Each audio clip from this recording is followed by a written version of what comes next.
তোদেরই মজার দিন এখন, ঘুরতে যাচ্ছিস ঘোর ঘোর। আমি তো আগে তোদের সঙ্গে হ্যাপি থাকতাম, আর এখন এখন তো আর বিয়ে থা হয়ে গেছে আমার। যাই হোক, তোর সঙ্গে ভালো ছিলাম, থাকতাম, মানে আছি। হুম। এরাজ, হ্যাঁ, চলে যাচ্ছে তোর সঙ্গে সব কিছু। এদিকে একবার আয়, দরকার আছে। হ্যাঁ, শোন না, তুই বিকেলে কি করছিস সন্ধ্যেবেলা? আয় না। হুম। আচ্ছা, ঠিক আছে, আমাকে ডাকছে বুঝলি তো, তো যেতে হবে আমাকে একটু, নাহলে আবার জানিস তো সব। হ্যাঁ, যাচ্ছি যাচ্ছি।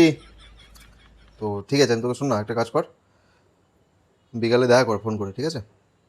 গিয়ে কথা হবে। আসবি তো? আরে যাচ্ছি। ঠিক আছে, শোন না, আমি ফ্রি থাকলে তোমাকে বিকালে ফোন কর, ঠিক আছে? সন্ধ্যাবেলার দিকে, সন্ধ্যাবেলা ফাঁকা আছি, তারপরে দেখা করছি একসঙ্গে, ঠিক আছে? চ, রাখলাম, বাই। আর বলিস না, ফোন করলে এত বক বক বক করে, মাথা খারাপ করে দেবে। ফোন রাখতেই চাই না, ফোন করলে একবারে বক বক করতেই হবে, সব সময় ভয় করবে। চুপ কর। এদিকে বলছিস নাকি তোর বন্ধুকে যে ভ্যাজ ভ্যাজ করে বকে, আবার সন্ধ্যাবেলা দেখা করতে যাচ্ছিস?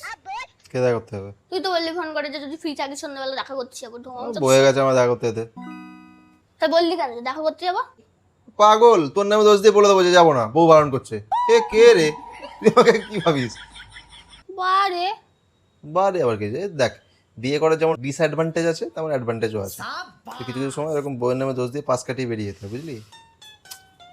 হারিস তোরা ছেলেরা।